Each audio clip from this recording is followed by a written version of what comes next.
Здравейте отново, аз съм Кари и днес ще ви покажа какво има в моята кутия за бижута. Ето е самата кутия от 1924 година. Тя всъщност е от бомбони. Тук има код. Има си фирма на бомбоните. Съжалявам, че шумурка. Ами да започваме и сега ще ме видите на друго място, защото тук нещо не ми е много удобно. Ще ме видите на друго място. Ей сега, пак ще ме видите наобратно, знам. Здрасти отново. Пак съм тук в стаята ми. Ето даже и тук има марка. Елит. И ще отворя кутията и да започваме с видео. Така, първото нещо, което вадя, и дори не знам какво е паднало тук, са тези модели за ногти. Тук има едни безпорядици, от които всъщност няма еднакви, а тук са двойки, където и да го намерите. Ето ги. Двойките. Просто не са ето ги. Показвам ви ги. Има доста други. Аз съм използвала само един вид. Но не се сещам кои бяха. Няма да ги вадя сега, защото може пак да ми прекъсне видеото. Следващото нещо е това, тази гривна от V5. Вие всички сте виждали рекламата, надявам се. Знам, че гласа ми е малко грапав и не съм болна, но просто сега ставам. И ако виждате, леглото ми дори не е оправено. Следващото нещо, което хванах, е ето тази гривничка, която аз съм направила с детелинка.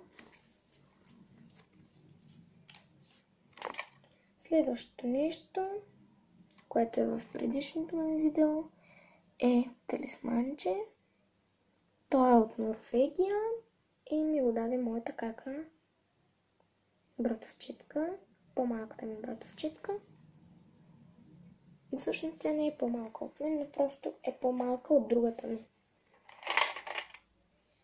Следващото нещо, което вадя, е ето този червен чокър. Аз нося черния ми. И на него също могат да се закачат. На чокърите също могат да се закачат ето такива чунджурейки. Следващото нещо, което фащам, е ето тази шнола, която всъщност трябва да е в друга кутийка. Това, което се беше залепило за нея, ето този скъсан нокът, който е закупен от един китайски магазин. Те бяха няколко, бяха повече от 10. За резерва имаше. Имаше много други видове, но тези са ми първите. Вторите, понеже бяха слепило и аз не можах да си ги залепя. Ето го. Но той вече е скъсан и може би ще го хвърля в най-скоро време. Следващото нещо, което хващам, е ето тази фибичка. Като обикновена фибичка с сърца. Имаше двойка, но тя се загуби някъде. Следващото, което фащам, е скъсаната ми гривна. Да, скъсана е. Следващото нещо е ето тази гривна, която също сама съм правила, но понеже ми свърши връвта и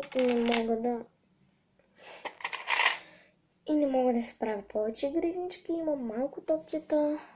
Следващото нещо е ето това с розичка. Тя е подред гривната и също така сама съм си я изработила отново.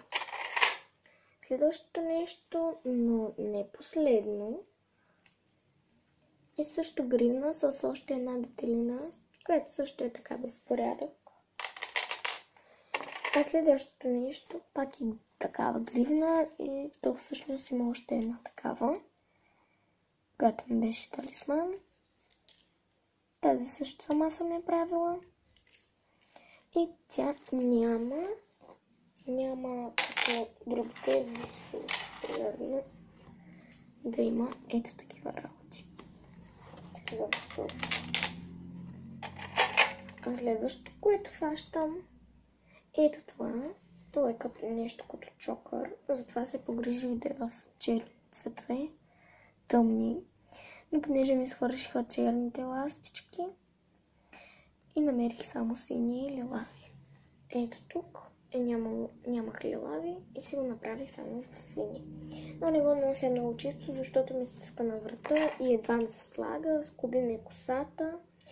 Следващото нещо, което си харесах, защото една гривничка на една моя приятелка се разпиля и имаше много маниста. Тя беше, всъщност беше гердан и това беше някъде така. Мартински гердан на Мартинчка беше и той се разпиля изведнъж, защото някой го сряза и почна така да го дърпа отзад и той се скъса. И аз я помолих да ми го даде и тя ми го даде, понеже ми е най-добрата приятелка. Следващите две работи са ето тези две фиби. Те са двойка, имаше и още една, но аз я загубих. Така, следващото нещо, но не последно, е ето това. Тази гривна, която е голяма загата всъщност и аз не я нося почти. А следващото нещо е мартеница, която не знам дори какво прави тук, защото март отдавна свърши, а сега ще предстои есента вече с Елза и Ана. Много е хубава, от Леля ми е. Тя е такава. Всъщност на гривничката ми талисман имаше ето такова нещо, но то си изгуби някъде. Падна изведнъж и оттам нататък не го намерихме. Тази, понеже е много тежка тук, това много тежи, сферата много тежи. И защото много тежи сферата, в която са Елза и Ана, много тежи и аз не я нося. И тя ми пада то настрани, то натам, то на не знам къде си. Тази гривничка също се регулира с това. И има две топченца отстрани и две топченца отдолу, но най-много няма, защото падна. Другото има. И е с калинка и то всъщност ми е също талисман, но не го нося, аз го нося само през март. И през зимните месеци всъщност. И през пролетните. Докато не видя щъркел, аз не я свалям. Но всички други мартеници, като тази или някоя друга, ги свалям. Само не я свалям. Ето това е също мой талисман. Както ви показах. И сега, че тук ще не се излезе. Ето го. Сега ще ви кажа откъде е. То е от най-добрата ми приятелка. И тя ни го даде на рождения ден, който беше от тях. Аз я познавам много добре. 3-4 пъти съм ходила от тях, а тя само един път. Виждаме се постоянно в училище. Само с нея си говорим. Освен ако някой друг не иска също да е с нас. Ние сме добре дошли за приятели.